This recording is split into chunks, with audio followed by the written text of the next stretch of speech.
Boa tarde, pessoal. Obrigada por todo mundo que está aqui, especialmente a Lorena, e pela paciência dessa confusão pequena com o link de acesso, mas também para a gente poder gravar e ter garantido a reunião sem interrupções, que a gente mudou a sala, e aí, podendo gravar também, a gente chega a mais gente, a gente depois vai colocar disponível no canal do PET no YouTube. E então, para a gente é muito importante ter o nosso segundo ciclo de Geografias Negras. A gente fez ano passado um conjunto de atividades que eu me orgulho muito da gente ter conseguido fazer ano passado, porque a gente discutiu branquitude, né, branquitude crítica, a gente discutiu vários textos, cada ciclo, cada mês a gente fazia um desses temas, e a gente discutiu também a importância das intelectuais negras, brasileiras, fez um ciclo Bell Hooks e fez um ciclo de Geografias Negras. Foram praticamente 4 meses discutindo esses temas, o que vale, falei para eles, né, o tempo todo. Há uma disciplina, né, e o nível de discussão que a gente fez foi tão bom, podendo contar com a presença de, né, geógrafos importantes, geógrafas como a Geni Guimarães, como o Diogo Cerqueira, como o Denilson Araújo, como o Kleber Gonçalves, todos certamente que a gente agradece enormemente, que estão lá no nosso canal do PET, para que vocês possam ver a nossa conversa. É sempre uma conversa informal, mas, ao mesmo tempo, uma possibilidade de troca muito importante, né? Porque não é todo dia que a gente pode dialogar com os autores dos textos, as autoras, mas é a nossa rotina, vamos dizer assim, de estudo, né? Inclui esse ciclo de seminários, em que a gente discute textos e vai complementando a formação. Então, esse é o objetivo principal do PET, enquanto Programa de Educação Tutorial, complementar a formação da graduação. A Geografia da Rural de Nova Iguaçu é um curso de licenciatura, então a gente está muito feliz de poder receber a Lorena para falar, né, da formação de professores, da escola, né, e dos conhecimentos que na formação a gente pode garantir que sejam discutidos, debatidos, para que na prática docente isso possa aparecer, né, isso possa, de fato, ter visibilidade. Então, eu, mais uma vez, agradeço enormemente a presença de todas e todes, e especialmente a Lorena, né, que vai, então, poder falar aí o tempo que você precisar, Lorena. A gente tem um teto ali, né, de 5 horas, mas você faz a sua exposição e depois a gente abre para as perguntas e trocas possíveis, tá bom? Tá bom, então. Obrigada, Anitta, e fique tranquila, acho que vocês estão me ouvindo, né? Porque eu também, gente, eu entendo perfeitamente todo tipo de problema com relação ao trabalho remoto, né? Porque tudo na hora, né, acontece errado, mas fica tranquilo, acho que está tudo certo agora. Bom, eu vou iniciar também, né, fazendo os meus agradecimentos pelo convite, né, em nome da professora Anitta, né, ao PET, que é um programa que eu tenho uma estima muito grande. Eu fui petiana durante a minha graduação, né, lá nos idos dos anos 2000, e então eu tenho um carinho muito grande pelo PET, né, o PET foi fundamental para a minha formação, né, foi um presente, né, eu posso dizer, inclusive, naquela época que, infelizmente, eram para poucos, né, e a gente tinha um programa, mas, obviamente, não conseguia contemplar, né, um número maior de graduandos, e hoje eu fico muito feliz com a extensão do PET. Eu vejo também, na minha realidade aqui na UEG, né, uma instituição que começou a abrigar o PET há pouquíssimo tempo, né, então fico muito feliz por poder falar com estudantes que eu sei que têm um privilégio, né, de desenvolverem pesquisa, ensino e extensão, né, de uma forma muito mais ampla, panorâmica, do que outros programas de bolsa, né. E também dizer, né, que eu também sinto, né, um privilégio por estar nesse espaço, como a Anitta disse, né, compondo esse segundo ciclo de formação de vocês sobre a temática, né, as geografias negras, sobretudo porque tenho certeza que outros colegas, né, que são muito importantes para mim também, na minha trajetória como professora e pesquisadora, que já passaram por esse ciclo de formação, né, como a professora Geni, que também é da casa, o Diogo, né, e outros colegas. A Aline, que está aqui, a Aline também é uma parceira de trabalho, a Aline Neves. E nesse sentido, assim, acho que a Anita já falou um pouco também sobre, talvez, né, a intenção dessa conversa, eu também vou tentar ficar à vontade para tratar como uma conversa, né, no que se refere à formação de professoras e professores, né, na nossa geografia, né, tentando pensar sempre a partir da ciência geográfica. E eu vejo o quanto nós estamos, né, e aí eu tenho o Rio como uma referência, o Rio de Janeiro, sim, como uma referência, e de parceria, né, de rede, de fortalecer o debate sobre as geografias negras no âmbito da formação de professoras e professores, né, porque por mais que a gente tenha percebido, tenha já integrado, né, e a Aline também é uma companheira que nos ajudou na organização de um colóquio do dossiê, né, da revista BPN, que nós organizamos, um dossiê de geografias negras. A gente sabe que esse debate, né, a gente ainda sente que ele é novo, que ele está chegando na geografia, né, mas a gente ainda percebe, eu do campo do ensino da geografia, percebo que ele ainda está restrito a outros campos que não do ensino, né. Hoje, eu acho que nós temos um desafio, né, e a professora Anita, obviamente, também está nessa tarefa, né, de trazer o debate dessas geografias interseccionadas, né, para o ensino da geografia, né. E deixa eu já tentar aqui colocar a minha tela para depois eu ir seguindo. Aí isso aqui para mim sempre é um problema, mas acho que eu vou conseguir. E aí eu vou também já dizer para vocês, aí vocês me falam se está apresentando. Está apresentando? Tá sim. Assim. Tá. Não está no formato apresentação ainda, né? Tá... Não. Eu acabei de colocar no modo leitura, não deu certo. Está aparecendo os slides do lado. Agora foi. Agora foi. Uhum. Eu também sou péssima em fazer slide, tá, gente? Eu uso o slide mais assim como um guia, né, de apoio, porque eu não tenho habilidade nenhuma para fazer slide bonito, isso eu tenho vergonha e digo para vocês aqui em off. Então, a intenção é a gente falar um pouco sobre a questão étnico-racial no ensino de geografia, né, sobretudo com relação às pesquisas, né, que eu tenho acompanhado, né, não só desenvolvido na Universidade Estadual de Goiás, que é onde eu atuo, né, atuo num campus, na verdade era um campus, agora é uma unidade universitária, né, ou seja, ela deixou de ser campus e se tornou uma unidade, do ponto de vista hierárquico, um pouco menor, no município de Itapuranga, né. Itapuranga é uma cidade pequena do estado de Goiás, uma cidade de aproximadamente 15 a 20 mil habitantes, se não me engano, 20 a 25 por aí. E eu tenho enfrentado, né, alguns desafios, que é tratar de temáticas relacionadas com movimentos sociais no âmbito de uma realidade muito distinta das grandes metrópoles, né, das cidades médias. Então, muitas coisas que eu procuro, que a gente talvez está aqui, né, fazendo esse esforço também de perceber o quanto é importante para a geografia, talvez numa realidade mais local, né, interiorana, de uma cidade pequena, a gente tenha mais dificuldade, porque parece algo muito distante da realidade, né, embora nós tenhamos um contingente populacional negro representativo nesses municípios, né. E deixa eu fechar aqui um pouquinho a janela. Nesse momento aqui eu também tenho vizinhos dando aula, e aí a gente compete um com o outro com relação ao barulho.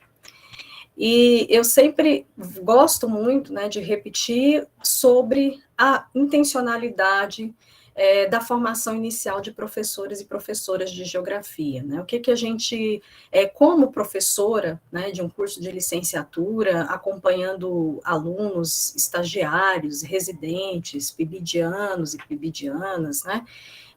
O que a gente precisa apresentar como algo que que é de um princípio, né, de um princípio formativo, que é pensar numa concepção de sociedade, né, ou de trabalho que comungue com princípios democráticos, com princípios, né, de uma cidadania que seja ativa, que seja real, né.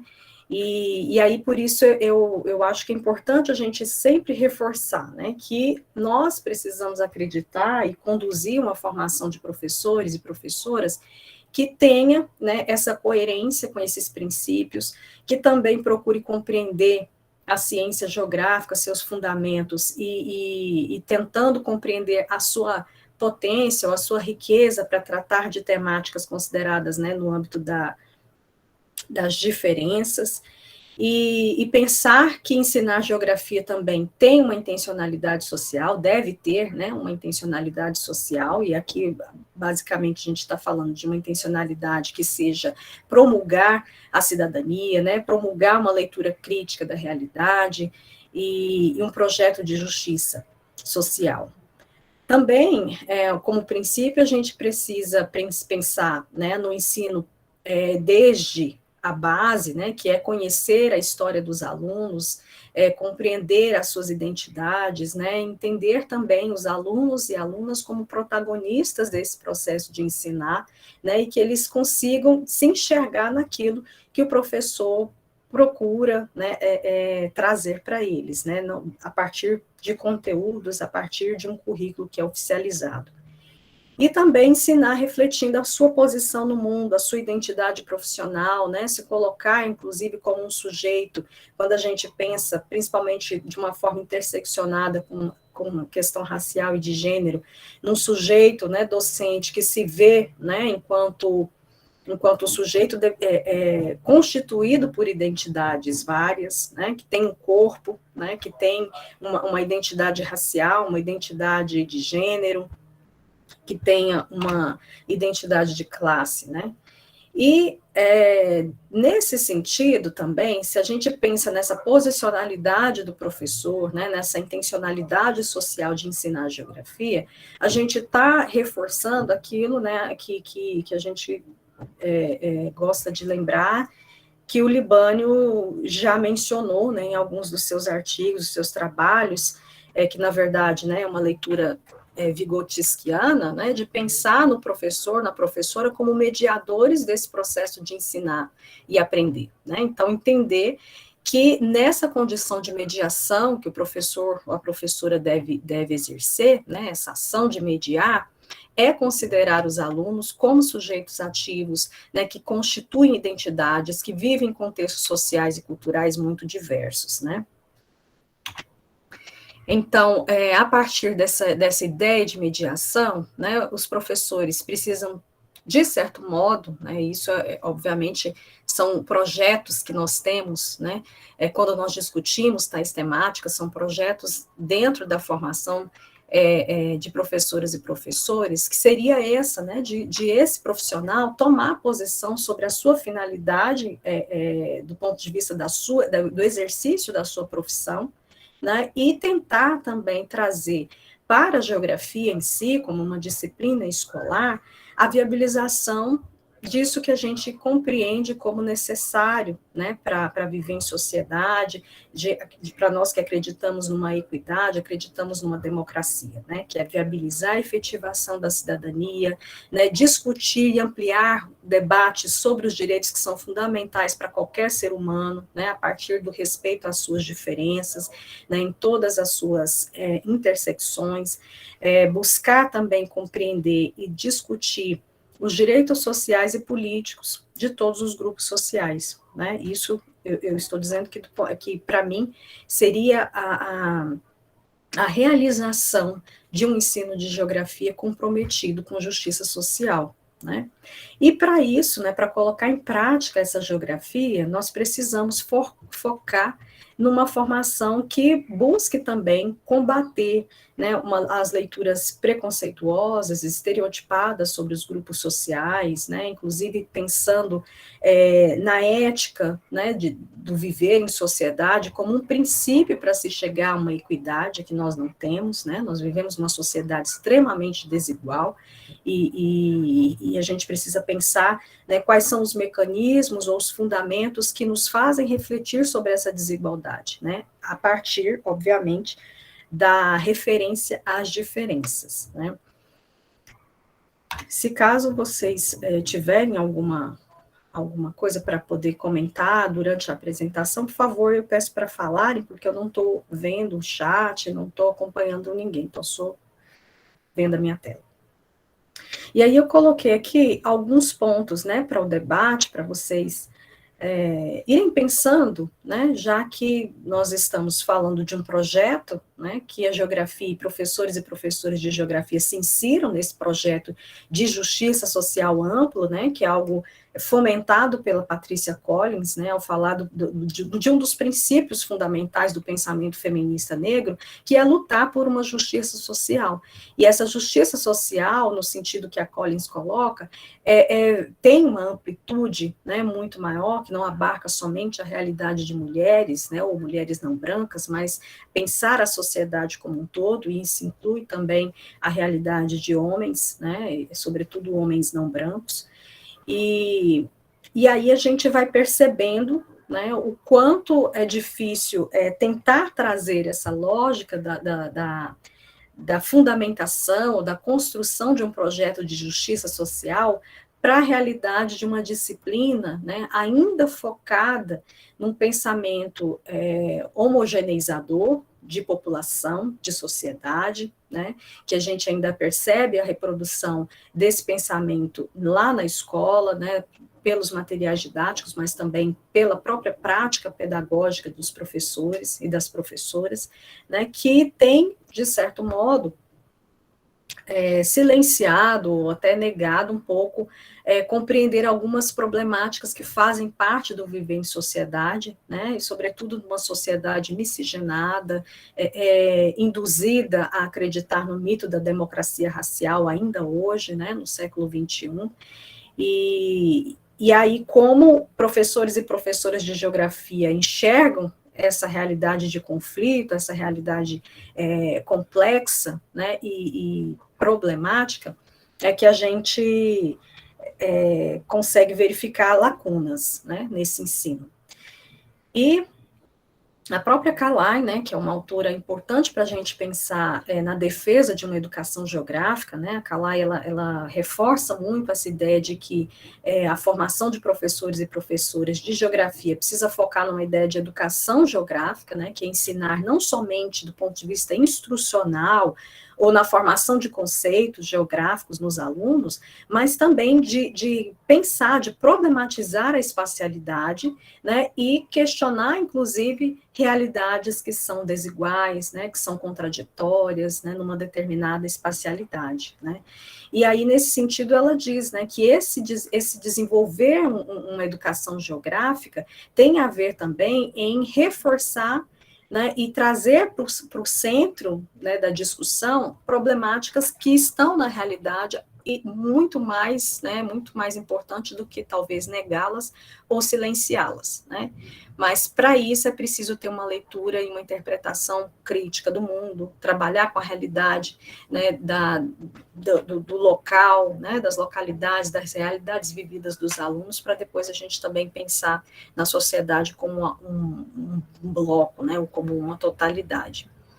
E das possibilidades para que a geografia, né, lá na escola, consiga trazer esse debate para as aulas, né, ou para seus conteúdos, ou para seus objetos de conhecimento, são aquilo que a gente viu lá ainda na década de 90, né, pela construção dos parâmetros curriculares nacionais, os chamados temas transversais, né. Então, a gente viu que os temas transversais perpassavam por todas as disciplinas escolares, né, naquele contexto, do ponto de vista da leitura do documento em si, né, daquele documento oficial, e que trazia à tona, né, a importância de se incluir temas que estavam no rol da vivência em sociedade, que não eram considerados como conteúdos a serem trabalhados pelas disciplinas escolares. Né? Então, a gente precisa colocar também que a implementação dos PCNs foi um marco importante, né, na história da educação brasileira, e podemos trazer isso para a geografia, embora a geografia ainda tenha tido bem mais um distanciamento para fazer a discussão em si nas aulas, né, mas a gente traz isso como um importante marco, né? E a intencionalidade desses temas transversais, né, eram também trazer o debate para situações que estavam relacionadas com a vivência dos estudantes, né, com seus modos de vida, retratar também uma realidade plural e buscando, né, sempre trazer um preparo pedagógico didático desse professor para tratar dessas temáticas tidas como socialmente relevantes, né? E aí a gente tem, a partir de então, aquela discussão ampla, né, que a gente sabe que ainda está muito presente nos projetos políticos pedagógicos das escolas, e aí quem está diretamente ligado à escola talvez possa reforçar ou falar um pouco para nós sobre isso, né? Acho que professores e professoras que estejam assistindo, para dizer o quanto essa máxima, né, da contemplação da diversidade na escola é tão forte, né, é tão presente.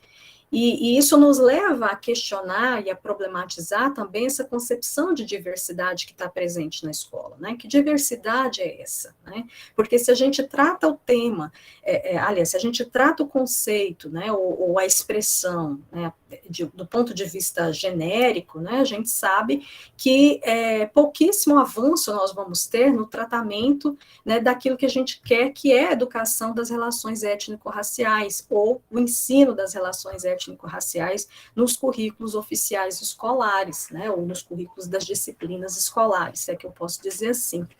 Então, a gente traz, né, que é preciso muita cautela, né, um olhar um pouco mais crítico quando a gente percebe esse discurso, né, também presente nos próprios projetos políticos pedagógicos das escolas, sobre a necessidade de contemplar a diversidade, né.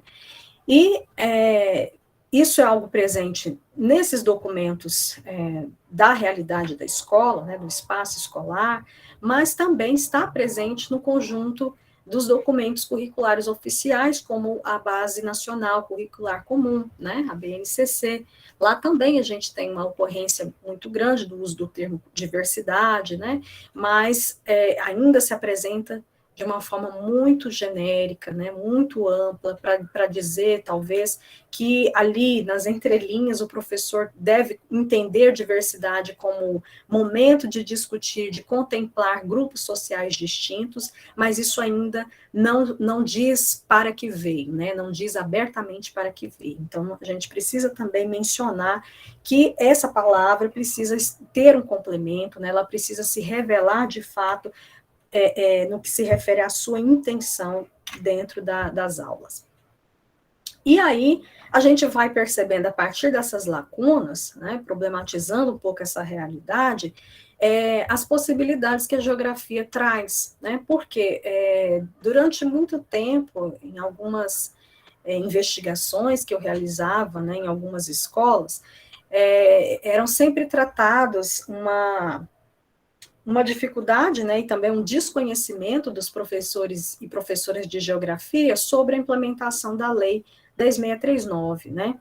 Então, naquele contexto, eu questionava alguns professores se eles tinham conhecimento da lei, né, e como eles achavam que a geografia poderia tratar a temática racial no seu corpus, né, teórico, metodológico.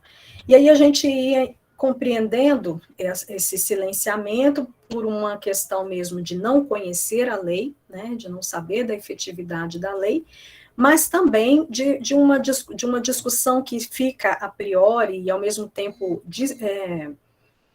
nas entrelinhas, né, ou talvez até um discurso subliminar, de que não é uma tarefa específica da geografia fazer esse movimento para discutir a questão racial, ou a questão de gênero, ou das populações, das comunidades LGBTQIA+, né, ou populações indígenas, quilombolas, que isso está mais a cargo de algumas disciplinas, como a história, né, a própria língua portuguesa, artes, né, ou sociologia, filosofia, quando isso ainda era possível nos currículos anteriores, né. E aí a gente vai, então, lendo isso, né, ou lendo essa realidade, observando, inclusive, essa dificuldade que professoras e professores de geografia têm para tratar a temática e compreender também a geografia nessa tarefa, né, que, na verdade, é o alimentar de um ciclo vicioso que começa também na formação desses professores e professoras, né, então a gente não tem esse debate, não tinha até então, né, hoje a gente já vê só o fato de ter uma disciplina obrigatória, né, para tratar a temática da Lei 10.639 no ensino superior também, então a gente sabe que já houve um movimento, né, para mexer com esse status quo, mas até então, né, a gente percebia essa dificuldade e uma ausência dessa discussão nas licenciaturas também, né, nos cursos de geografia. Talvez em alguns contextos, em algumas matrizes curriculares, a gente percebia a geografia da África, né, ou alguma coisa relacionada com o continente africano, para tentar dar conta da questão racial, né, quando, na verdade, a questão racial brasileira, ela exige, né, uma complexidade ou uma fundamentação teórica muito diversa dessa que a gente compreende por geografia africana, né, ou geografia da África. E, nesse sentido, a gente vai também tentando observar as possibilidades que a geografia tem na escola de projetar, inclusive, como um campo acadêmico, científico, né, porque a geografia, a gente precisa também desvencilhar dessa dicotomização da geografia escolar com a geografia acadêmica, porque, na verdade, são distintas, mas elas são, ambas, né, vivenciam ou são parte de uma sistematização de um conhecimento científico, né, geográfico, para a gente projetar essa geografia na escola também como uma possibilidade de revelar contradições, né, de revelar as tensões sociais provenientes de uma sociedade marcada pela desigualdade, né, nas suas diferenças, nas representações, ou até na expressão de saberes sobre uma espacialidade, né, pensar em um contexto de emancipação social, dos grupos sociais subalternizados, inferiorizados, né, então, são possibilidades que a geografia tem ali na escola de trazer esse movimento, né, de pensar a sociedade, de pensar aquilo que ela entende como população na construção da sua emancipação, né, emancipação social e na aquisição de direitos sociais e políticos, né. Então, aqui, somente para a gente, então, né, perceber que nós temos ainda, né, uma tarefa que é discutir, pensar um currículo democrático, né, e como esse currículo democrático ele pode se inserir no âmbito da geografia ou no âmbito das ciências humanas de forma mais efetiva na escola. E aí eu trouxe aqui um pouco a reflexão da Tonini Kercher, que nesse contexto aqui, lá em 2015, eles conseguiram produzir um material didático, aliás, um material de apoio para professores e professoras da rede de ensino básico da região sul, não me lembro qual estado, se era Paraná ou Rio Grande do Sul, e nesse material, né, que é um material vasto e rico, eles afirmavam, né, que a geografia sempre falou de população, mas de uma forma muito abstrata, né, de uma forma em que as pessoas ali, por serem brasileiras, eram consideradas iguais entre si, né, ou os materiais didáticos utilizados pelos professores e professoras de geografia não trazia essa diversidade, não trazia essa leitura, né, da diferença na sua constituição populacional, ou trazia de uma forma extremamente cristalizadora, né, ou vocês devem se lembrar, não sei, vocês são muito jovens, né, eu já não sou tanto, mas a gente tinha livros didáticos de geografia, principalmente, em que tinha aquela parte, né, da formação da população brasileira, e ali a gente tinha os grupos, e aquela divisão que, desculpa a palavra, mas eu achava, hoje eu acho esdrúxula, né, do cafuso, do mameluco, do mulato, né, então tinha essa leitura, né, da população brasileira, da constituição étnica, racial da população brasileira, e isso, de certa forma, não trazia, né, esse debate atual, né, ou atualizado sobre a constituição étnico-racial no país, né, para além dessa ideia da miscigenação e para além do mito da democracia racial, né, porque nesse sentido de não fazer nenhuma distinção nessa perspectiva interseccional, né, o que fica intencionado nesse discurso é a ideia de que todos somos iguais porque somos humanos, né, segundo, então, Tonini e Kercher. E eles reforçam que não é possível ensinar temas da geografia, né, relacionados principalmente com política, com economia, com população, sem perpassar por temas que estejam relacionados às diferenças raciais e de gênero. Né? E essas diferenças, né, é claro que há um rol de diferenças que a gente pode tratar, né, para pensar a geografia na escola, mas eu, como uma pesquisadora limitada, não consigo, obviamente, trazer tudo, né? Então, eu trago a partir das minhas referências, né? Que é pensar as diferenças de raça e gênero. E aí a gente também precisa mexer, né, em um outro vespeiro, que é também a categoria corpo nesse espaço escolar. Né?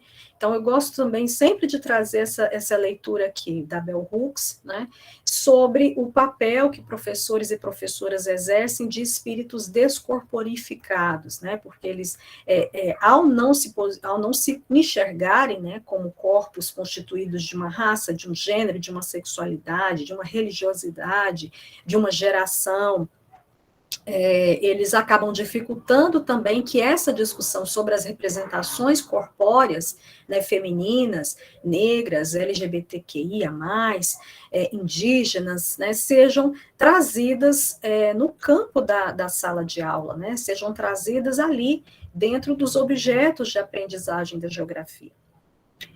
E, nesse sentido, a gente vai também trazendo, né, e é claro que aqui são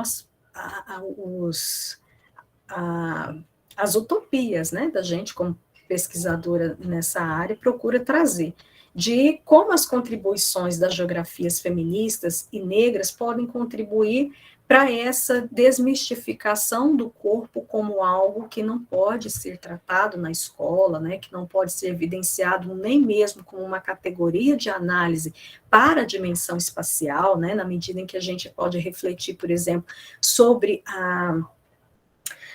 o uso do espaço, né, ou sobre como mulheres e homens se posicionam, né, socialmente em alguns lugares e não em outros, né, como o espaço público é um espaço por excelência masculino, né, e o espaço privado por excelência feminino, branco, né, então são possibilidades que a geografia tem de fazer uma leitura espacial pensando na constituição, né, do corpo como esse significado simbólico, mas também material na produção do espaço. Né? E aí a gente traz, então, né, o quanto as geógrafas feministas, né, ou as geografias feministas, né, que a professora Anitta também tem muito a contribuir com esse debate, já devem ter falado com vocês sobre isso também, e vocês já devem ter visto, lido, né, que elas trazem um avanço, né, muito grande, ou uma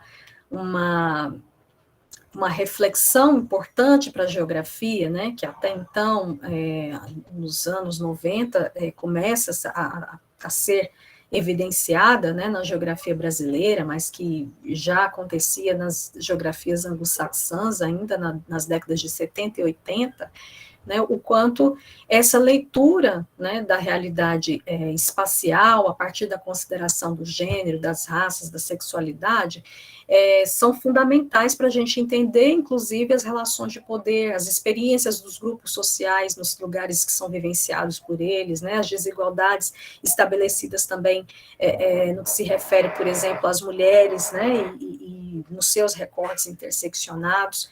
E eu trago também um avanço daquilo que a gente está chamando de geografias negras hoje, né, que a gente está fortalecendo esse debate na geografia brasileira, ainda de uma forma, talvez, né, dentro das nossas redes, né, dentro dos nossos encontros, mas tentando trazer esse debate também para a sociedade geográfica brasileira como um todo, que é pensar, né, ou repensar, ou fazer uma crítica a essa geografia homogeneizadora, tradicional, né, que tem uma leitura de um sujeito universal, né, e que reforça uma narrativa geográfica hegemônica, ou que talvez reforça uma ideia de diferença no espaço, mas apenas do ponto de vista das suas territorialidades, né, ou da constituição de lugares e paisagem, sem trazer o debate racial, né? Então, é curioso como a geografia consegue fazer uma discussão importante sobre, por exemplo, as territorialidades de comunidades quilombolas, sem trazer a questão racial como um fundamento nessa leitura, né? E eu estou, né, trazendo tanta coisa, mas assim, a gente vai reforçando aí depois no debate, caso vocês se sintam um pouco perdidos. Nessa lógica, né, da gente trazer a importância das geografias feministas, das geografias negras, né, a gente também traz a importância da contribuição do pensamento feminista negro, né, ou dos feminismos negros, para essa pauta que a gente quer dentro da geografia na escola, né, sobretudo quando esses movimentos feministas negros, né, ou as teorias feministas negras, recuperam para nós alguns conceitos que já estavam, né, no rol da discussão de algumas intelectuais negras brasileiras, né, ainda na década de 80, e que só agora a geografia está trazendo para o debate, né? Então, aquilo que a Lélia falava a respeito do uso de espaços públicos e privados, das relações desses espaços com raça e gênero, né? Então, isso a geografia está, né, trazendo, né, de forma mais aprofundada, né, ou detalhada. E isso é uma contribuição das teorias feministas negras brasileiras e estadunidenses, obviamente. E, além disso, também o sentido de constituir para nós, né, a importância de pensar sobre imaginários geográficos relacionados com sujeitos identitários, né, que até então não eram considerados. Então, a gente tem, nos anos 2000, né, um boom de pesquisas, eu posso dizer isso assim, a partir da minha realidade, né, que naquele contexto eu estava como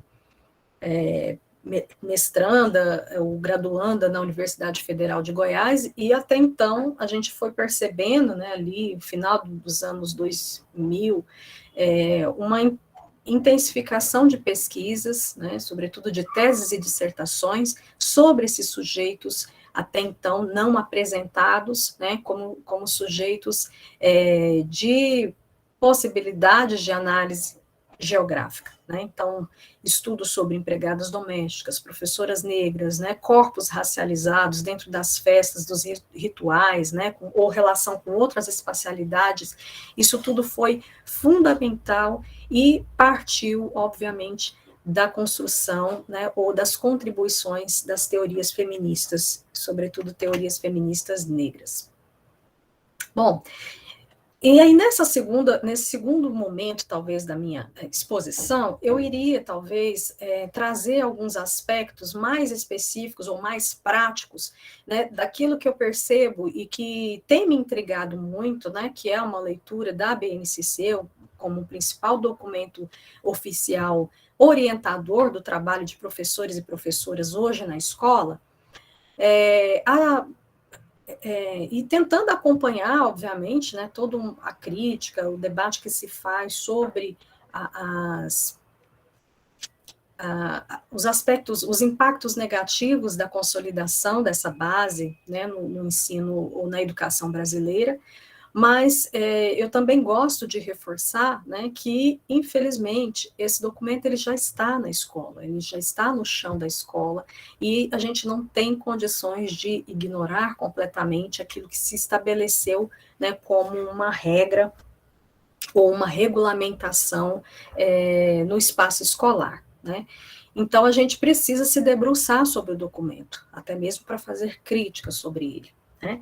E aí, ao ler o documento, né, observando também, junto com os alunos, né, junto com professores na universidade que eu atuo, a gente vai percebendo alguns entraves, né, ou algumas possibilidades dentro da BNCC estabelecida da geografia no ensino fundamental e algumas pinceladas, né, no ensino médio, mesmo com a reforma, mesmo com a Constituição das Ciências Humanas, né, ou das Humanidades, e pulverizando ou minimizando a geografia nessas aulas, tem alguns pontos que eu gosto de dizer, olha, aqui há uma possibilidade para o professor, né, correr atrás e tentar discutir a questão racial nas aulas de geografia, né, e isso está lá na BNCC, na página 359, depois vocês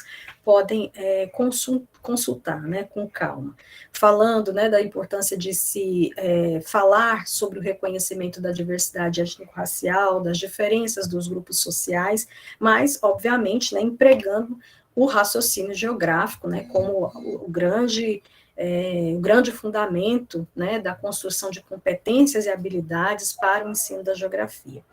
E há também algumas indicações para a construção de conteúdos sobre as temáticas, ou que inclua temáticas raciais, né, e aqui não temos nenhuma menção à questão de gênero, por exemplo, né, mas tem sobre as questões étnico-raciais, né, e aí presente nessas habilidades, aliás, nessas competências aqui. Eu não vou ler tudo, porque senão a gente perde muito tempo.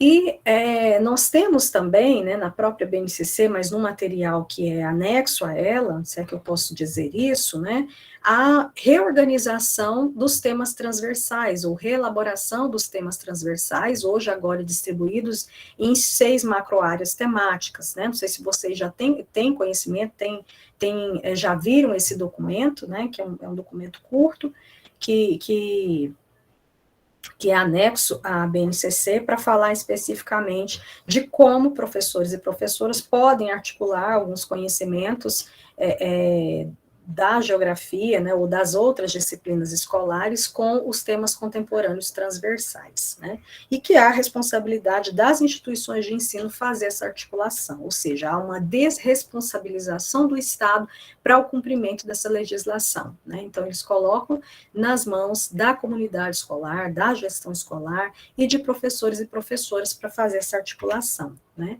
Então nós tínhamos até então, lá nos PCNs, na década de 90, esses 6 aqui, né, principais temas, e hoje a gente tem uma reelaboração, uma reorganização com essas macroáreas temáticas aqui, né, de ciência e tecnologia, meio ambiente, economia, saúde, cidadania e civismo e multiculturalismo, né, e as críticas que a gente faz, inclusive, sobre essa perspectiva. Então, aqui para vocês enxergarem melhor, porque aqui eu copiei, né, a figura, e aí ela não ficou muito legível, aí eu trouxe, então, nesse quadro aqui, né, quais são as macroáreas e os respectivos temas contemporâneos transversais para serem trabalhados em cada macroárea, né, e aí a gente percebe as brechas para o tratamento da questão racial, né, ou de gênero, ou étnica,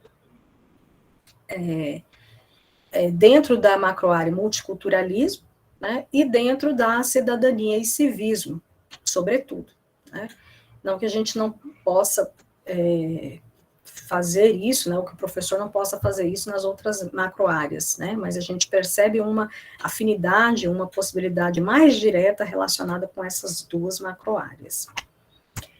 E ao longo da leitura do documento da BNCC, né, não dos TCTs, mas da BNCC, a gente vai vendo algumas brechas, né, e lances, né, para dizer como é que o professor ou professora de geografia pode tratar da presença da sociodiversidade de culturas indígenas, afro-brasileiras, quilombolas, ciganas e outras comunidades tradicionais nos anos iniciais, né, então tem aqui também na página 368, nos anos finais eles reforçam, né, que essa discussão da diversidade, ela pode estar concentrada nos estudos de América e de África, ou seja, não há uma possibilidade, ou talvez um reforço, né, de pensar talvez a realidade brasileira. E aqui, especificamente pelos anos finais, né, o 7º ano, no 8º ano, no 9º ano, a gente já consegue perceber melhor, né, quais são essas brechas ou essas possibilidades que eles dão dentro dos objetivos de aprendizagem para os professores e professoras de geografia trabalharem com a temática étnico-racial, sobretudo, mas de gênero, não.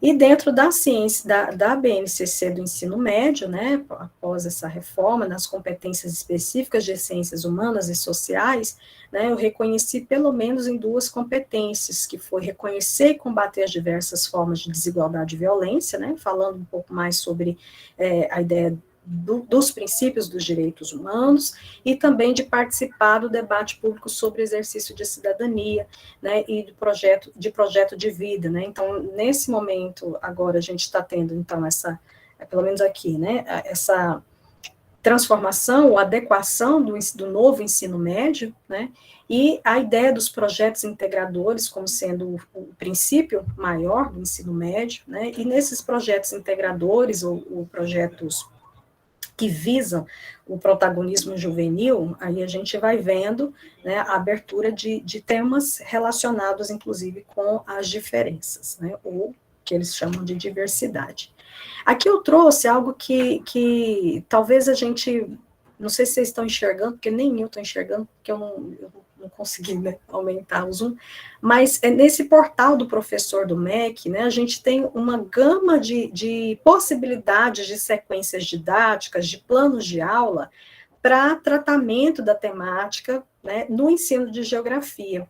Por que eu trouxe isso? Porque às vezes a gente também vai percebendo, né, ao longo dos diálogos com pares, né, com professoras e professores do ensino básico, do ensino superior, a dificuldade de encontrar materiais para falarem sobre a temática, né, na geografia. Então, eu já ouvi muito isso, talvez a Anitta também deve ter ouvido, né, a gente não tem material para trabalhar, e fica muito a cargo, né, da construção individual dos professores, né, ou da intenção, né, a chamada intencionalidade social de professores e professoras para trabalharem a temática, né, e aí um pequeno momento de busca no portal do professor, eu consegui encontrar vários planos de aula, né, que já tem essa busca, essa preocupação em fazer isso dentro do componente curricular geografia, né, então vocês talvez tiverem interesse, façam essa busca no portal do professor, e que eu também sei, né, que não é o site mais adequado, ele não é fantástico, a gente vê também muitas lacunas, né, tem planos de aula muito bem elaborados, mas também tem planos de aula muito ruins, mas que a gente vai, assim, percebendo como é que o professor da escola, né, já está buscando, né, uma condição de tratar a temática racial, né, inclusive dentro de sequências didáticas, não dentro de um só conteúdo, né, não dentro somente de um dia do calendário, né, de uma data comemorativa, como 20 de novembro, né, e aí eu achei bastante interessante esse plano de aula do professor Newton, né, um pouco sobre as estratégias e recursos da aula que ele vai mencionando aqui, né, primeiro, trazendo a importância da gente tratar a temática, né, assim como qualquer outra temática dentro da escola, a partir de perguntas, de situações problema, né, problematizando, questionando, fazendo o aluno pensar sobre a questão, né. Aqui é só a continuação de alguns temas que são correlatos para esse debate, né? Discriminação racial, valorização do negro no Brasil, debate sobre as desigualdades, discriminação racial no trabalho, e sempre trazendo fontes, né, também oficiais para retratar a desigualdade racial no Brasil. Aqui são alguns links também de sites, né, que a gente tem materiais muito importantes, muito ricos, para que professores e professoras se encorajem, né, de começar esse debate, no caso, dentro da geografia. Esse material mesmo, primeiro, aí das orientações étnico-raciais, é esse material aqui, e ele saiu logo depois da implementação da Lei 10.639, e ele tem um rol de atividades sugeridas para professores de todos os níveis de ensino, e que eu acho que é muito importante que professores e professoras saibam da existência desses materiais, né? No próprio site do CERT, no site do GLE10, também tem materiais específicos para o ensino. E aí eu finalizo tentando trazer um pouco mais a nossa reflexão, né, para algumas tentativas, né, de trazer de fato esse debate das diferenças, ou esse debate das relações raciais, ou de gênero e sexualidades para o campo disciplinar da geografia na escola, né, e principalmente partindo de 3 pontos, né, que é uma formação, primeiro, seria uma formação de professores e professoras comprometida com essa temática, comprometida com essa discussão, né, porque se eu quero que ela esteja na escola, obviamente, professores e professoras precisam estar, né, preparados para fazer esse debate, né, e preparados, eu digo, não é somente do ponto de vista da aquisição de saberes experienciais, né, como o Tardif vai dizer, o professor, a identidade profissional do docente perpassa pela organização e pela constituição dos saberes disciplinares, dos saberes pedagógicos e saberes experienciais, né? Então, o professor precisa saber, ele precisa conhecer o tema, estudar o tema, né? Ter domínio daquele conhecimento, né? Porque também a gente não pode apenas partir da intencionalidade sem fundamentação, né? Fundamentação teórica, metodológica. Então, precisa ter esse conhecimento dos aspectos que estão ligados às relações raciais, ao racismo no Brasil, para poder planejar suas atividades, para poder instigar os alunos, inclusive, a pensarem sobre isso, porque isso está no dia a dia desses alunos, né? Então, problematizar a partir do conhecimento prévio do aluno, mas fazer isso, né, a partir também do domínio do conhecimento sobre esses elementos.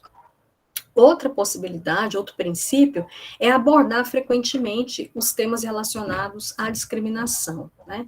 O que significa que a gente precisa, como um colega disse para nós um dia, descolonizar o mês de novembro, né, para tratar a temática racial e de gênero, né, na escola. Então, a gente ainda tem muito forte essa ideia de que a escola só tem a responsabilidade de tratar a temática racial no dia 20 de novembro, né, ou falar, talvez, de forma mais rápida, no dia 13 de maio, e a gente precisa trazer, de fato, essa discussão para o calendário escolar, o ano letivo, né, geral, não somente em datas comemorativas, até porque, né, se há uma efetividade dessa discussão, né, a gente tem uma maior sensibilização da comunidade escolar para a discussão, né, para o enfrentamento do racismo, né, o enfrentamento das discriminações, da discriminação racial, de gênero, de sexualidade. E o último aspecto é também fazer uma análise crítica na escolha do material didático, né? Eu acho que é fundamental para o trabalho de professores e professoras, para que ele tenha materiais que sejam acessíveis, né? Que sejam próximos da realidade também dos alunos, né? Então, o que eu estava dizendo inicialmente para vocês, para discutir com um professor de uma cidade do interior de Goiás, né, para fazer um debate sobre movimentos sociais, né, ou sobre movimentos feministas, movimentos sociais negros, né, a partir de uma realidade da cidade grande, de uma realidade metropolitana, né, pode gerar muita confusão, desconforto, né, e talvez um afastamento, um distanciamento da realidade daqueles alunos, né. Então, o professor ele precisa ter esse apoio didático, né, esse apoio pedagógico também, para discutir a questão, pensando na realidade dos alunos, na vivência deles e no cotidiano, né. E também repensar, obviamente, aquele material que está mais próximo dos alunos, que é o livro didático, né, ter o cuidado na escolha do livro, mesmo que a gente saiba, né, que o livro não é somente escolhido pelo professor, né, pelo contrário, às vezes já vem direcionado à editora, já vem direcionado todo a unidade, né, ou a coleção, e o professor, ele precisa, né, a despeito desse problema de hierarquização, né, e de imposição dos materiais, tentar fazer uma escolha mais responsável possível, mais crítica possível, né, até mesmo ao usar o material, né, se é um material que ele não comunga, que ele acha que não discute a questão de forma responsável, que ele traga outros materiais, né, outras produções, inclusive utilizando metodologias ativas ou utilizando outros materiais que não livro, né, vídeos, documentários, arte. Então, a gente tem que estender, né, as possibilidades do professor de trabalhar na escola com a temática racial e de gênero. Pelo menos é isso que a gente acredita, né, e quer contribuir, né, porque a gente fala também a partir da nossa leitura de realidade, mas também de um trabalho que é colaborativo, né, que é em equipe, né, então a gente que está na universidade também tem essa responsabilidade social, né, que é tentar fazer esse trabalho junto com as escolas. Acho que é isso, Anitta, falei demais, mas vocês me desculpem. Nossa, a gente agradece, porque foi uma super aula, ainda bem que está gravando, que quem, né, como eu, ficou inspirado por muitas entradas reflexivas, né, que você traz para a gente. Eu queria, a princípio, antes de eu começar a falar também, porque a gente tem essa tendência, né, já que é uma conversa de querer falar, mas eu queria também, ao mesmo tempo, abrir para as outras pessoas, que certamente devem estar cheias de luzes, assim, piscando para a gente poder refletir sobre várias entradas. Eu já até anotei aqui para depois não perder, porque são muitas entradas possíveis, né? Desde a questão do cotidiano, né?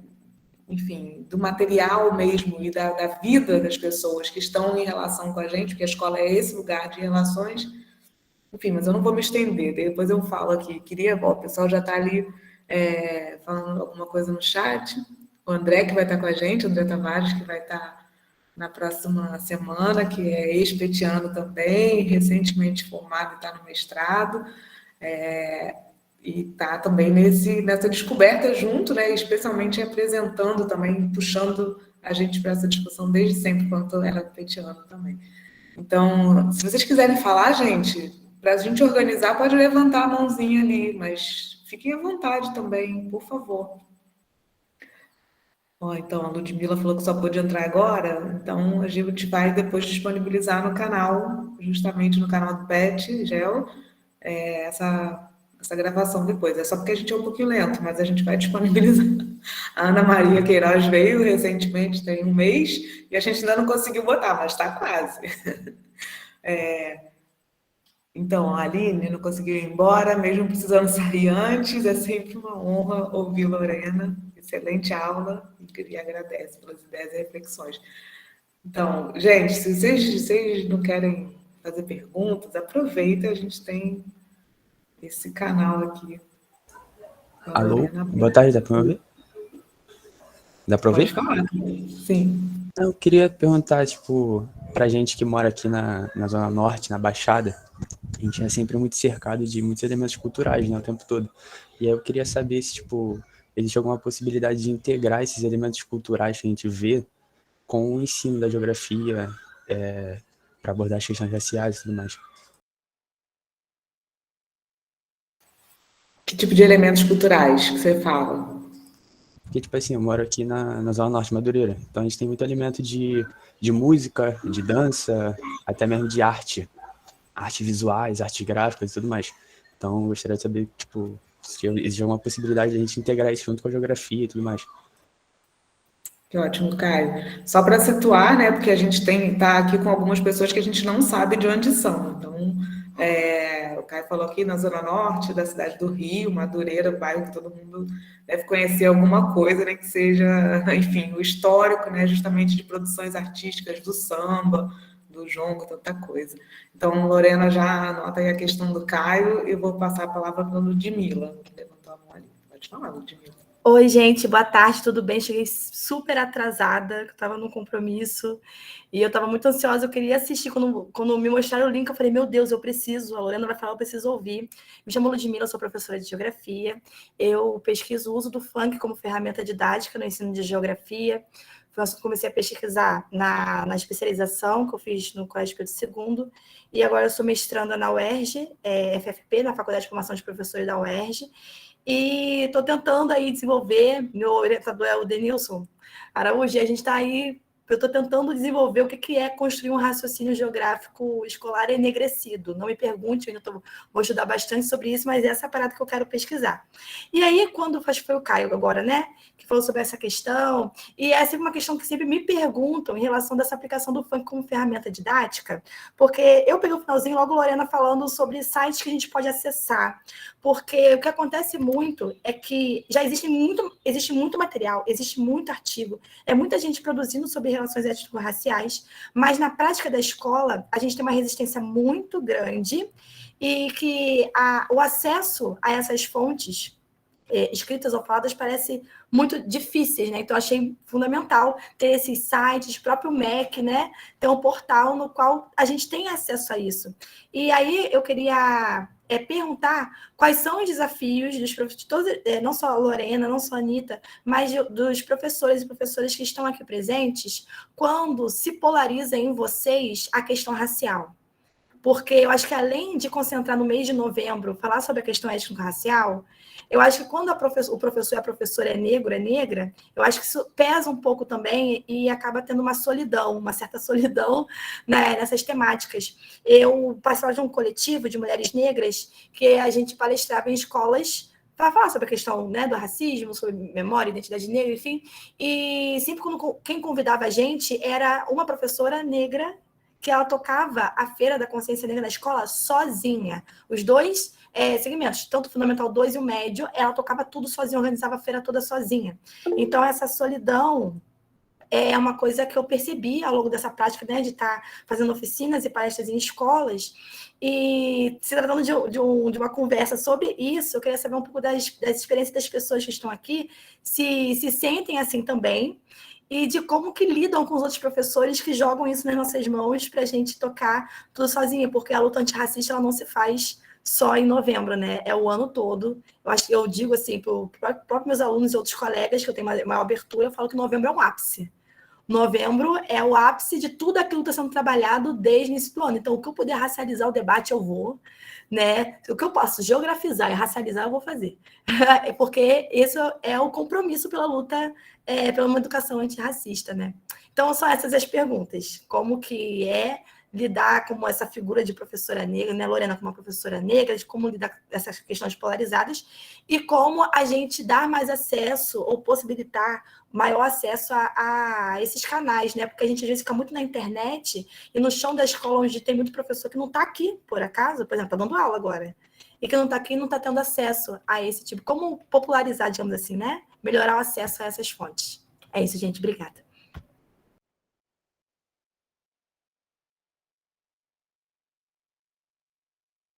Maravilhosas duas intervenções, a pergunta do Caio e essa participação da Ludmila. Adorei, Ludmila, saber que você está lá com o Denilson com esse tema potente.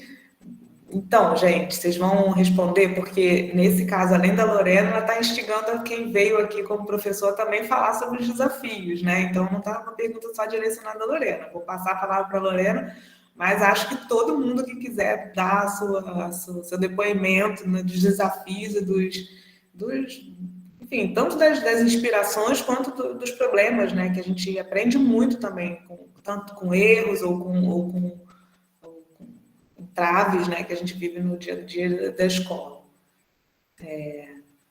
Então, vou passar a palavra para a Lorena, se depois vocês se animam e dizem. Pode ser, Lorena. Tá, enquanto eles animam para falar também. Foi ótima a intervenção, né, até aqui. Sim. Bom, eu agradeço, né, a questão do Caio e da Ludmila, acho que ela traz tantas reflexões, né, mais do que uma questão a ser respondida, né, Ludmila? E eu acho que a pergunta do Caio, a Ludmila, de certa forma, já respondeu com a pesquisa que ela está fazendo, né, quando ela fala de pensar sobre o funk como uma ferramenta didática, né, assim, entre aspas, para a geografia, um recurso, né, ou uma forma de responder à inquietação do Caio, de inserir elementos culturais, né, talvez já presentes ali naquela realidade, né, naquele contexto espacial, temporal, no próprio ensino da geografia. Então, a gente tem também que talvez reforçar aquilo que está bem presente, né, no debate sobre ensino de geografia, que são os das metodologias ativas, né, que a gente fala, no sentido de trazer o aluno para o cerne da produção daquele conhecimento, daquela discussão, né, que o aluno ele problematize, mas que ele consiga pensar, raciocinar geograficamente, né, Ludmila, que ele tenha talvez o funk ou talvez o samba como um fundamento, um princípio para raciocinar geograficamente, né, não é só a música pela música, porque a gente tem também algumas discussões, né, que falam muito dessa relação crítica de professores com o uso de recursos ditos alternativos. Eu não gosto do uso do alternativo, né, mas usavam-se muito essa ideia, recursos didáticos alternativos para o ensino de geografia, né, porque, na verdade, são outras linguagens, né, são outras linguagens que o professor, ele tem condições de reforçar como algo relacionado, né, ao processo de ensinar e aprender, né? Então, a geografia, talvez, ela ainda tem muito que aprender mesmo nesse caso, né, de usar outras linguagens, e aí eu estou dizendo também a própria cartografia, né, como uma linguagem, e que nós temos uma dificuldade, vemos, às vezes, muita dificuldade dos próprios professores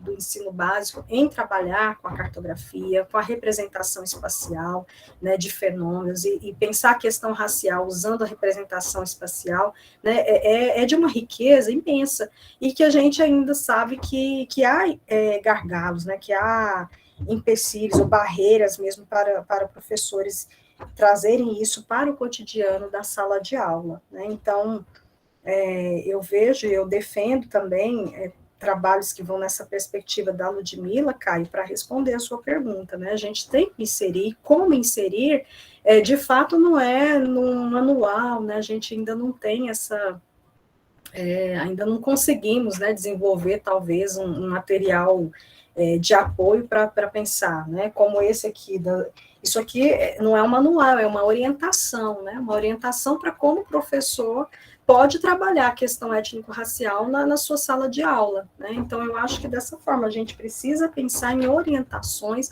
para auxiliar o trabalho do professor, né? E isso, muitas vezes, ele só vai conseguir de forma coletiva, né? Porque o trabalho do professor na escola é muito pesado, né? Às vezes ele tem uma carga horária muito extensa, às vezes ele tem tantas obrigações burocráticas para cumprir, que ele não tem estímulo, ele não tem entusiasmo nem vontade de fazer algo para além, né, daquele ensino conteudista, né, de perguntas e respostas, ou de exposição do conteúdo, né?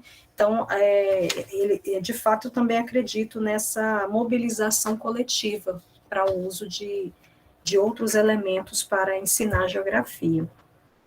E aí, a Ludmila, né, também, é uma preocupação minha também, Ludmila, quando você fala dessa polarização, né, sobre o tratamento da questão racial, que fica ainda como uma responsabilidade de nós negros e negras, né, nós professores e professoras negras. Eu acho que cada professor, professora negra que discute a questão racial, né, em qualquer nível de ensino, sente essa solidão que você está dizendo, né, eu acho que é bem isso mesmo, você pontuou bem, essa palavra me representa, que é uma solidão, né, e eu acho que para além da solidão, ainda é essa dificuldade de talvez os colegas de trabalho, principalmente, não os alunos, porque eu acho que os alunos, eles conseguem, né, dialogar bem conosco, eles têm um respeito, né, pelo trabalho do professor, mas talvez os colegas de trabalho ainda tenham muito essa ideia de que aquilo não é um tema importante, né, aquilo é marginal, aquilo ali é militância, né, então é muito difícil quando a gente ainda se depara com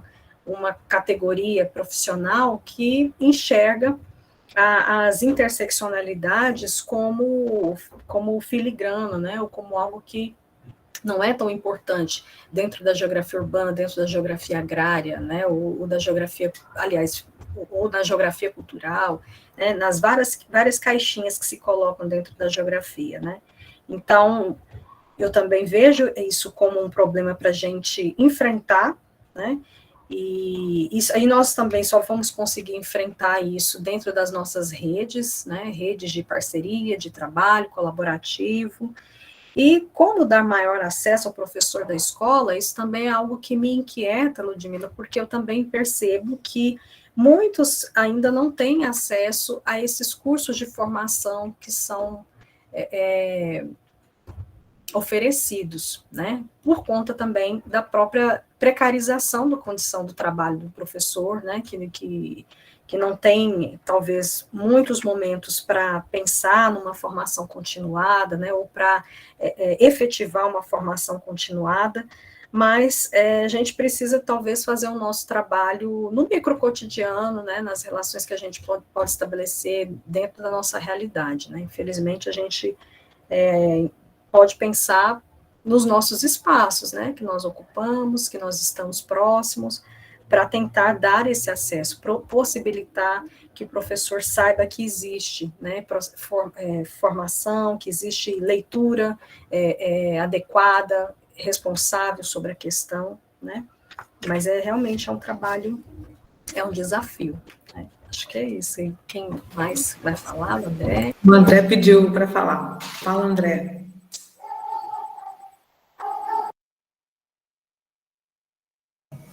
Olá, boa tarde. Muito obrigado, Lorena, por essa aula brilhante, assim, foi enriquecedora, de fato. Queria agradecer ao grupo PET, né, saudar a Anitta, a tutora, os petianos e petianas, e compartilhar uma reflexão que eu tive aqui enquanto a Lorena falava, e depois, mais aguçada ainda pela fala da Ludmila, que inclusive sou fã, sigo no Instagram, acompanho os rios, né, adoro. E, assim, estava pensando nessas questões que a Lorena falou das temáticas transversais, né? Das possibilidades de ensino a partir delas, do campo da geografia e com essa interdisciplinaridade. De quando eu e a Anitta estávamos desenvolvendo uma pesquisa sobre digamos, o enegrecimento, né? Uma percepção enegrecida de Milton Santos. A gente estava pensando justamente nessas questões, né, de como é necessário esses truques, esses caminhos de brecha, essas fissuras, para que a gente possa reinterpretar o próprio Milton Santos, né? E aí, essa questão da cidadania que a Lorena falou me chamou muita atenção, justamente porque o Milton Santos, na epistemologia da existência, ele traçava a questão da cidadania como algo para a análise geográfica do cotidiano, principalmente, né? E aí ele chegou nos pontos de individualidade, socialidade, né? E um outro que eu esqueci, e corporeidade, óbvio. Isso. E aí, eu me questionando, a Anitta, a gente conversando, né, a Anitta trouxe um fragmento da dissertação do Diogo, que era sobre as questões e esses truques que se fazem no jogo da história, né, das condições históricas que a gente está inserido. E aí tem um trecho dessa dissertação que o Diogo diz a seguinte coisa: é possível que a abordagem acerca do corpo tenha sido uma forma dissimulada e indireta de tratar da questão étnico-racial num momento de resistência para se discutir isso no seio da geografia? O corpo seria uma metáfora ou código destinado a exprimir uma significação subterrânea dissimulada nos textos sobre as relações étnico-raciais? Essa pergunta, esse questionamento que o Diogo fez sobre o Milton Santos trazer a ideia de corporeidade nessa geografia que ainda não se via, não se construía racializada, é como essa questão que você trouxe, Lorena, de tentar buscar essas transversalidades por conta da cidadania, por meio da cidadania, né?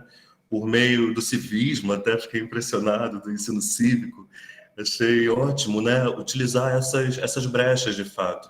E aí a Ludmilla trouxe essa questão do fazer enegrecido na sala de aula, e não pude pensar diferente, que como você trabalha o funk, né, é uma questão corporal, corporificada, fundamentalmente, né? Então, talvez, pensando aqui, um fazer enegrecido em sala de aula, ele é propriamente corporificado, ou primeiramente corporificado, né? São questões que eu estava refletindo aqui e agradeço desde já pela erupção que vocês provocaram. Obrigado. Muito bom, André, essa lembrança. Eu fiquei também provocada, justamente a partir da fala da Ludmilla, a dizer que, sim, é um processo que socialmente, né, atribuído, né, aos negros e negras falar sobre isso, mas também eu acho que uma coisa que eu e o André a gente andou refletindo sobre como a entrada de jovens negros e negras na universidade nos provocou, nós que carregamos esse privilégio, né, ou como Milton Santos colocava, a classe média que quer reter os privilégios, pode se pensar, e aí a questão da branquitude crítica para mim foi fundamental, eu descobri ela aqui junto com os estudantes, né, também no PET, nesse processo que é horizontal dialógico, e verdadeiramente de aprendizagem para professores, no meu caso, né, reconhecida como branca nessa sociedade brasileira. Talvez se eu fosse para outros lugares eu seria não branca, mas nesse espaço eu tenho que reconhecer isso e reconhecer o que eu posso fazer como aliada, talvez, né, dessa luta, na formação docente, né, na minha prática docente, né, e aprender, ouvir, escutar, né, atentamente. Então, eu queria só falar sobre isso. Acho que para quem não é negro, por exemplo, e pensa, o que eu faço, por que eu me interessaria pelas geografias negras? No mínimo porque é isso, a questão do racismo ela é uma problemática branca, como diz a Grada Quilomba e outras pessoas, né? Então a gente precisa, de fato, se colocar, se repensar o que significa não se identificar, né, como branco, por exemplo, né? Então, assim, e também falar um pouco rapidamente aqui, em que lugares a gente pode questionar isso, por exemplo. Eu estava assistindo ao Elampege, e aí uma estudante da UFRJ falou, eu tive aula de Geografia da População e nunca falaram sobre nada disso. Eu fiquei chocada, porque eu sou há mais de 10 anos professora de Geografia da População, inclusive fui há mais de 10 anos atrás professora substituta na UFRJ dessa disciplina, e eu não sei como alguém consegue dar Geografia da População sem minimamente trazer o debate racial, étnico-racial, o debate de gênero, né? Eu não sei, sinceramente eu não sei. Quer dizer, eu até sei, né? Se a gente vai na geografia mais tradicional e apenas reproduz a própria história do pensamento hegemônica, né? Do história do pensamento geográfico, a historiografia da geografia foi contada por essa camada, por essa classe que retém esses privilégios de não se colocar, né? E não se posicionar, né? E aí eu acho que, nesse sentido, a fala da Lorena é muito boa, porque traz justamente as interseções, né, que uma epistemologia feminista também abre portas para a gente discutir essa posicionalidade, né, esse saber que é engajado, sim, em luta social e enfim, mais vai se diferenciar da militância porque é um estudo profundo, né? E aí eu recomendo que vocês busquem, por exemplo, nesses eventos da ENAPEG, mas outros eventos que certamente a Geografias Negras já organiza, talvez com não essa centralidade, né, que o ENAPEG tem por ser um evento nacional da pós-graduação, mas que busque nesses eventos e em outros essas referências. Então, o próprio dossiê, né, que Lorena, Geni e tantos outros já mencionados aqui participaram de Geografias Negras na BPN, é uma dessas brechas que foi muito bem aproveitada, e procurem ler, porque existe, né, esse aprofundamento aí desenvolvido, e ainda querendo outras contribuições, certamente, ampliando esse diálogo, mas eu fiquei muito feliz, por exemplo, de ter podido vivenciar com o PET, parte do grupo, aquele momento em São Paulo em que houve aquela carta, né, das Geografias Negras, um manifesto importante que também está aí publicado, para quem não esteve naquele momento possa minimamente saber o que significa isso, que apenas em 2019, né, se coloca isso, mas 200, sei lá, pesquisadores se reúnem para assinar, sei lá se são 200, mas acho que no WhatsApp tinha 200 pessoas, né, um grupo que certamente hoje deve estar maior ainda, se não tiver maior, ele está conectado, né, e está se fazendo muito necessário.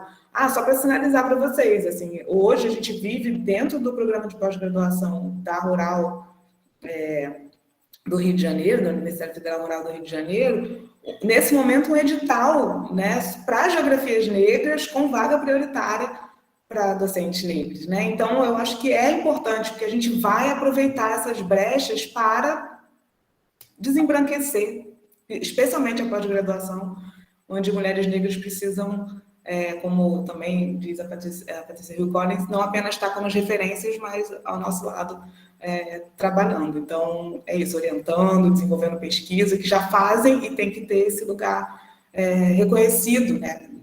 É isso, não ter um corpo docente majoritariamente branco como a gente tem, e majoritariamente masculino ainda, em alguns casos, mas eu queria só deixar esse recado, que eu acho que a gente tem como agir, né? Então, pessoas brancas, né, que estejam por aqui nos ouvindo, sabem, né, onde podem agir. Talvez, estudando um pouco, ouvindo mais, a gente aprenda um pouco mais. Mas eu queria passar a palavra para a Lorena, porque acho que, não sei se acho que não falou, né, depois do André. Desculpa, eu até criei uma interrupção. Uhum.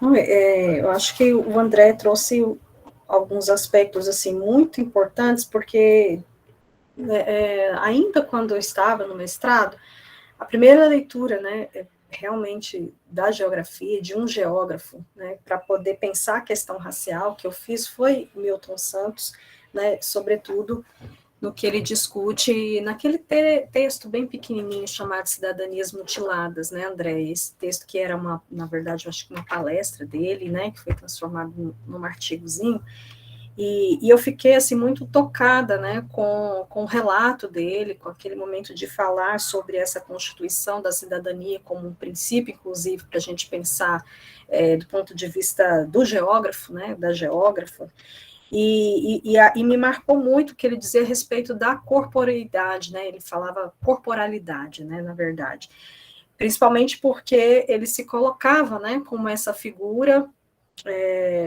da geografia importante, internacionalmente reconhecida, mas que era lida pela sua corporalidade, né, e não pela sua cidadania, né, não pela sua individualidade, por ser um sujeito forte, né, um sujeito forte, um intelectual forte, né, porque o que sobressaía era um dado objetivo, que é a leitura da corporalidade dele, né, então por isso eu acho que quando a gente quer discutir a questão racial, né, sendo professores negros ou brancos, a gente precisa trazer o corpo como uma categoria, né, de análise. A gente entender corpo-território, entender corpo também como um elemento simbólico, né, eu acho que talvez a Ludmila e o André também tenham um pouco essa percepção, né, de pensar que o nosso corpo é esse dado objetivo, né, nós somos lidos a partir dele, por isso que no Brasil a gente realmente, ao discutir racismo, ao discutir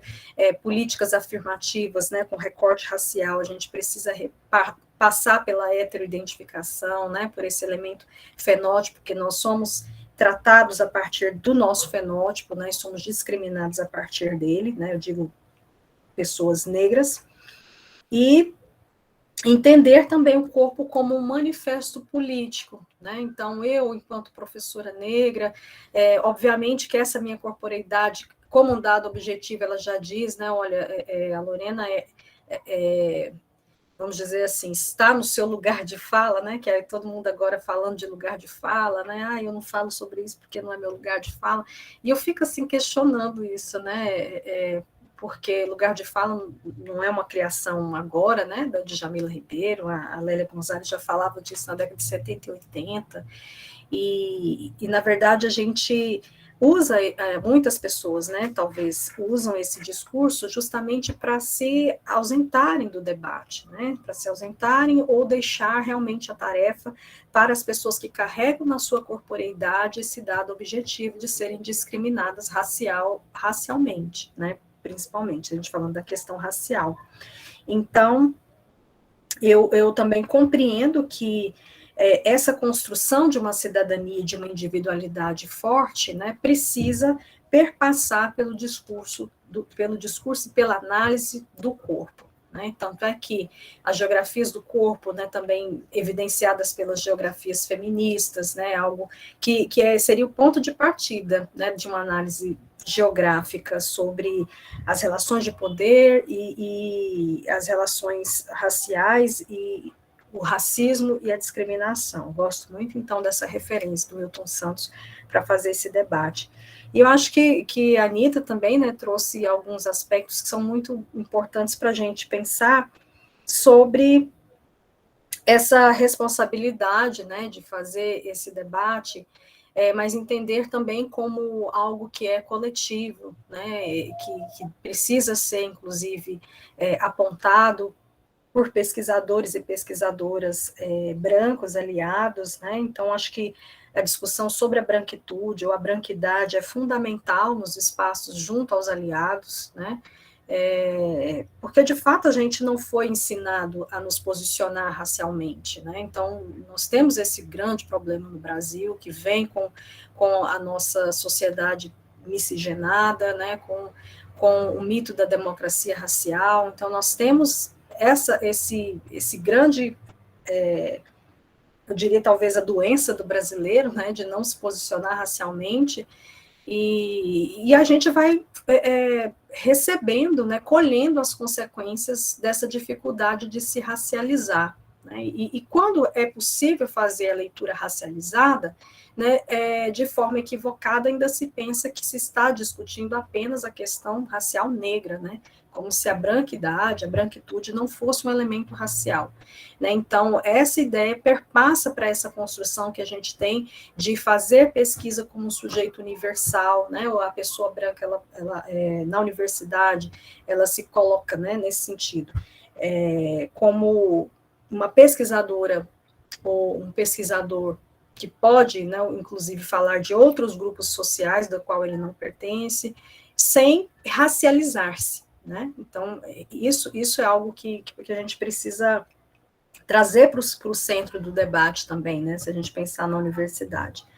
Mas acho que é isso, né? A gente está caminhando, né, Anita, para fazer essa discussão e chamar, né? Chamar mais pessoas para fazer parte disso, como você também mencionou o marco, né, do Manifesto pelas Geografias Negras, né? Isso como algo politicamente importante para nós, né? Para mexer com a estrutura dessa geografia brasileira, né? Então, mesmo aqueles que ainda marginalizam a discussão, né, eles foram convidados a pensar, né, sobre esse outro olhar, né, sobre essa outra leitura da geografia, uma outra leitura da análise geográfica. Né, acho que seria isso, assim.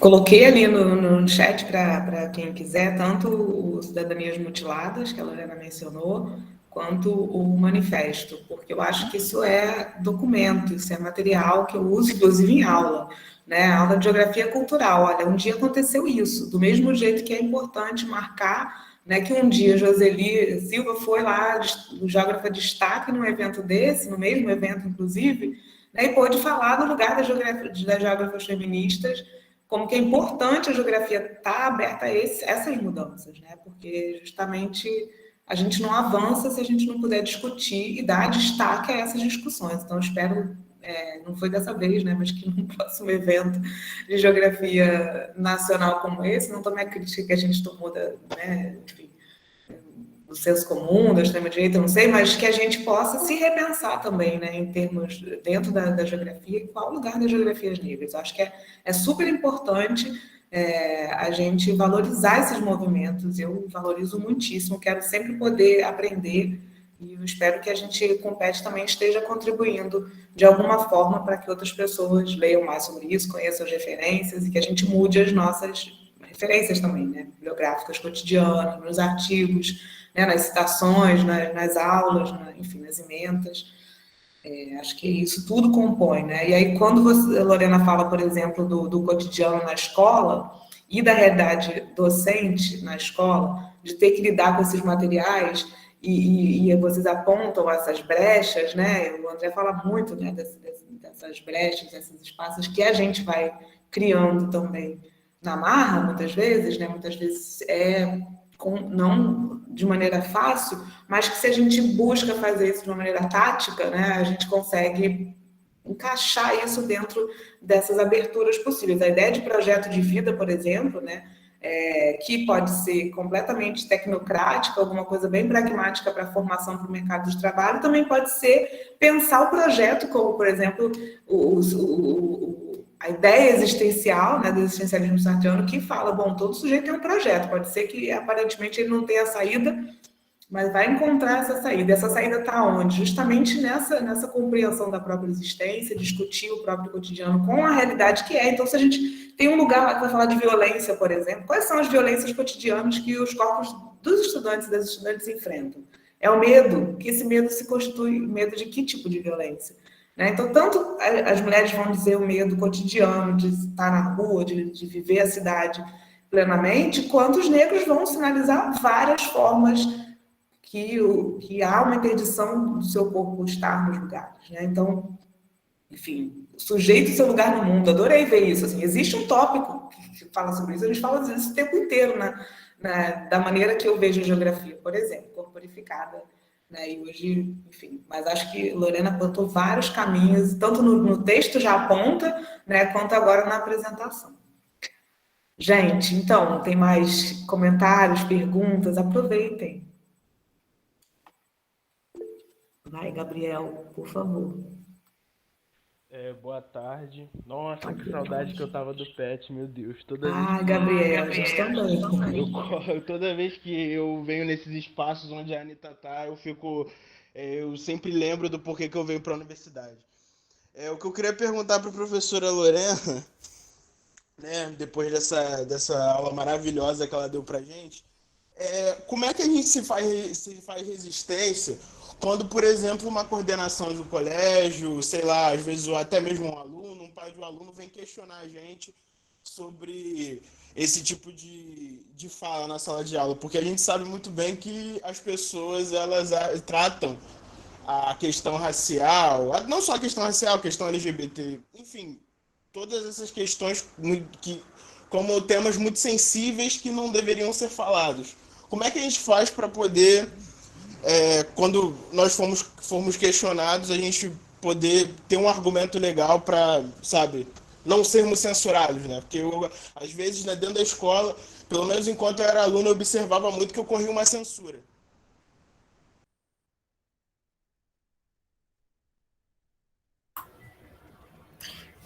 Olha, Gabriel, eu acho que primeiro ponto é você, né, na sua atuação como professor, buscar parcerias, né? Eu acho que você precisa se fortalecer coletivamente, porque, de fato, eu entendo todos os empecilhos que o espaço escolar dá para o tratamento de temas que são tidos como tabus. A questão racial é um deles, né? A sexualidade é outro, a questão de gênero é outro, religiosidade é outro. Então, a gente está se deparando com um espaço que é extremamente, que é um espelho da sociedade, né? E nossa sociedade é discriminatória, é racista, né? É sexista, e trabalhar sozinho nesse sentido é meio que também se colocar, né, como um sujeito aberto, né, ou ameaçado por sofrer violências, né, que automaticamente já se é violentado, né, por ser um corpo negro e ainda se colocar, né, como um alvo, né, é muito complicado, é complexo. Então, eu entendo que, como professor, professora, eu buscaria, né, essa coletividade, esse trabalho colaborativo, né, com outros parceiros, talvez pensar em palestras na escola, e aí você traz um colega que vai falar, e aí não é o Gabriel que está todos os dias na sala de aula, né, que vai se colocar como alvo, né, mas também referenciar com outros parceiros que vão mencionar, inclusive, isso você pode muito bem falar com relação à própria lei, né? Enquanto ela existe, enquanto ela está, né, em vigor, a gente precisa usar desse argumento legal, né? Usar o Estatuto da Igualdade Racial, que diz que racismo é crime, né? Pensar em todas as possibilidades de legislação para você se fortalecer, né? E nesse sentido, na escola, eu vejo que a Lei 10.639 e a 11.645 são os pontos legais de abertura para a discussão na escola, né? Se a comunidade escolar se recusa a falar sobre isso, ela está agindo de forma inconstitucional, né? Ela está negando, inclusive, algo que foi estabelecido por meio de uma legislação e que complementa a LDB. Né? Então, isso já é um argumento muito forte para você usar a seu favor. Né? E em todos os momentos, em todas as esferas de ensino, a gente vai observar, sim, essa, eu diria, implicância, né? Tem a implicância, né, com a discussão. Assim, eu me lembro também, já aconteceu comigo, né, na universidade, ao fazerem a avaliação, né, do professor, aí falavam, a professora fala muito de racismo, muito de questão racial, porque, tipo, nossa, né, é horrível isso, né, os alunos se sentiam incomodados, porque a professora só fala disso, né, quando, na verdade, é uma disciplina de um semestre inteiro, e aí, quando você traz elementos para que eles reflitam, né, sobre as relações raciais, isso na geografia, né, isso era um curso superior de geografia, então a gente vai percebendo das resistências, né, que a gente tem dentro da sociedade e que reflete no nosso trabalho, né? Então, a professora Lorena, naquele contexto, era militante, então ela era menos acadêmica, né, que os demais professores, então isso dá descredibilização no trabalho da gente, né? Então, é muito complicado, é muito difícil, mas a gente precisa resistir, né? Resistir de forma individual e coletiva, utilizando, inclusive, a legislação a nosso favor, enquanto a gente tem, né? Porque nós não sabemos o que vai ser de nós, né? Acho que é isso. Já aproveitei, já coloquei ali a lei, que é para todo mundo saber, né? As leis, elas têm data e elas são alteráveis, como essa própria lei foi alterada, né? Então, assim, acho que para incluir os povos indígenas, por exemplo, né, também, né, nessa discussão, acho que a gente ainda, como a Lorena falou, ainda tem essas brechas, e essa brecha é uma que a gente não deve poder perder, né, de vista. E Gabriel, aí uma pena, o Gabriel entrou no PET, teve que sair logo, mas assim, para a gente se qualificar, no sentido de qualificar o nosso discurso também, né? E no sentido de aprofundar, teoricamente, o que dá sustentação a essas escolhas. Então, quando eu falo de enegrecer as referências, não eu, né? Mas, enfim, estou sugerindo aqui, né? Que a gente enegreça as nossas referências. Então, é assim, quem sabe trabalhando com autores que já fazem essa abordagem, você nem precisa falar muito, que já vai estar ali, né? Naturalmente não, mas, enfim, propositalmente, né? Intencionalmente, também toda a contextualização que você apresenta o conteúdo e não apenas especificamente você tratar esse tema. tem essa questão do racismo cotidiano, mas tem também isso, vai falar de geografia urbana, está falando do urbano. Claro que em algum momento você teria oportunidade de falar, por exemplo, da história da cidade e do papel, por exemplo, da população negra na construção das escolas, dessa cidade. Né? Então, você pode fazer isso e complementar, às vezes, com uma referência, né? Por exemplo, você traz o livro didático, com a maneira como ele vai fazer, você pode trazer uma música, às vezes traz um autor, alguém que não necessariamente você vai falar para os alunos lerem tudo, mas um parágrafo, né, de alguém que traz essa visão enegrecida do urbano, por exemplo. O próprio Denilson, que dialoga com hip hop e com geografia urbana. Então, de repente, você traz um parágrafo provocador e coloca aquilo, não precisa ser aula inteira sobre aquilo, mas você dá entradas para que as pessoas também, os alunos e as alunas, percebam como aquilo é cotidiano na vida delas. Né? Então, talvez isso, você seja apontado em algum momento, como eu fui, por exemplo, uma professora feminista. Dentro do meu lugar de privilégio, aí como professora universitária, porque tem um privilégio da autonomia ainda também, né? A gente pode ser reconhecida assim. Talvez é uma professora negra militante, mas não é também. Né? Aí, sim, a gente sabe que tem os riscos do, aspas, mercado de trabalho. Por isso que eu estou falando do privilégio de ser uma concursada, né, de ter passado também por várias etapas de formação. Então, assim, é uma construção, né? É uma construção que a Lorena falou muito bem, coletiva, sempre que puder, para você não ficar, né, sendo alvo, mais uma vez, mas acredito que se fortalecendo também, com teoria, com arte, com outras coisas, você também se sente mais firme, né? E principalmente com esse diálogo coletivo, se sinta mais firme para fazer isso e tomar pequenas decisões assim que podem ser bem úteis. Ludmila, às vezes a gente nem fala nada ainda, mas já nos julgam. Então, porque já tem o racismo inicial, né? Assim, então, você está ali, você já está rompendo com essa expectativa, né? As mulheres negras, por exemplo, na pós-graduação. Então, chegam e como é que faz? Para se fortalecerem ali, às vezes tem que... isso, vai ter que se defender de um ataque, né? Porque tem esse ataque da branquitude que não quer, né? Que acha que a cota, se você vai falar de cota, tudo bem, você vai falar de bolsa, aí, não, peraí, aí não. Então, a gente vê pessoas que são muito atuantes no movimento negro, quando vão se colocar na pós-graduação, né? A gente sabe de exemplos desses muito próximos, inclusive, de pessoas que têm que brigar pelo direito de estar na pós-graduação e ser beneficiária de bolsas, porque às vezes a briga de bolsa é outra, né? Então, isso Estou querendo dizer que não é para um aluno de graduação o desafio, né? Às vezes, pessoas que estão na pós-graduação, que estão no movimento negro há muito tempo, ainda estão cavando a oportunidade de fato, ter o reconhecimento da importância das ações afirmativas, disso ser complementado com oportunidades também de apoio à permanência, né? E apoio à saúde mental também, porque a gente fica muito fragilizado, né, com essas ameaças. Então, falo como feminista, mas imagino, não, nem de longe quero dizer que sei o que é, mas eu consigo imaginar por conta das interseções, né? Do que a gente vive, da pressão que a gente vive por ser feminista, e que muitas vezes as geógrafas negras, negrofeministas, né, ou feministas negras também nos mostram, falam para a gente constantemente que é muito pior, né? Então, enfim, a gente sabe que é preciso lutar coletivamente, porque senão o desafio fica ainda maior. Enfim, estamos nos aproximando das 5 horas, que foi o teto que a gente pensou para essa atividade. A oportunidade é agora. Quem quiser ainda fazer mais alguma intervenção, por favor, fique à vontade. Não temos?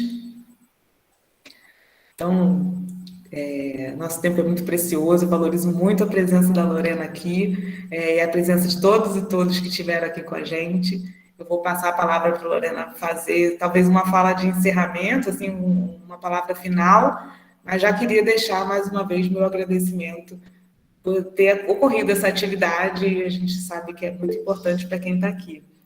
Foto, Elô, muito boa ideia. Cadê? Estou com a Lorena aqui em destaque. Deixa eu botar no layout. Gente, vamos fazer uma fotinha?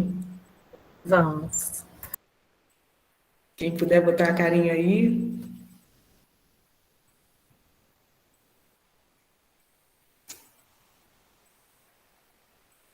Tem que falar 1, 2, 3 e já, porque senão fica aqui, ó. Tô esperando mais gente ligar a câmera, porque tá vindo um, daqui a pouco tá vindo outro. Será que vem? Foi arrumar o cabelo? Ana Flávia, também você. É muito bom, né? A gente ver as caras todas. Então agora acho que já foi, né? Todo mundo que queria ligar a câmera já ligou. Gente, pessoal do PET, vocês não vão colocar? Põe a carinha aí. Aquela que força uma barra.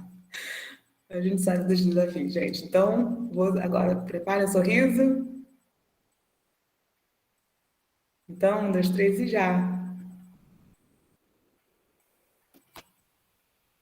Deixa eu botar lá no grupo se funcionou, gente, porque às vezes não funciona. Então tá, gente. Ficou linda, eu acho, essa foto. Obrigada por vocês estarem aqui. Lorena, por favor. Eu só vou agradecer mesmo, mais uma vez, né, ao PET, Geografia, a professora Anitta, as colegas também de outras instituições e colegas, né, meninos que estão também, que eu sei que são de outras instituições que acompanharam, porque é um momento de conversa mesmo, de diálogo, eu acho que todo mundo aprende um pouco junto, né, e eu fico muito feliz de poder ter esses espaços para a gente conversar e aprender, tá bom? Obrigada, e eu estou à disposição, gente, de vocês. Obrigada, Lorena. Depois a gente vai fazer também um certificadozinho para registrar isso, não apenas para a Lorena, e também a todas e todos que estiveram aqui e preencheram a lista de presença, viu, gente? Porque é justamente para isso que a gente faz a inscrição e a lista de presença, para poder certificar a participação de todo mundo aqui. E eu acho muito importante que vocês tenham no currículo isso, né? Geografias negras, isso para mim faz toda a diferença, assim, que isso apareça no Lattes de vocês cada vez mais. E não apenas, né, nas práticas também, lógico, né? E fiquei muito feliz com quem participou. Ludmila, obrigada por você estar aqui. Espero que você esteja com a gente outras vezes, de repente até para falar da sua pesquisa, porque é super instigante.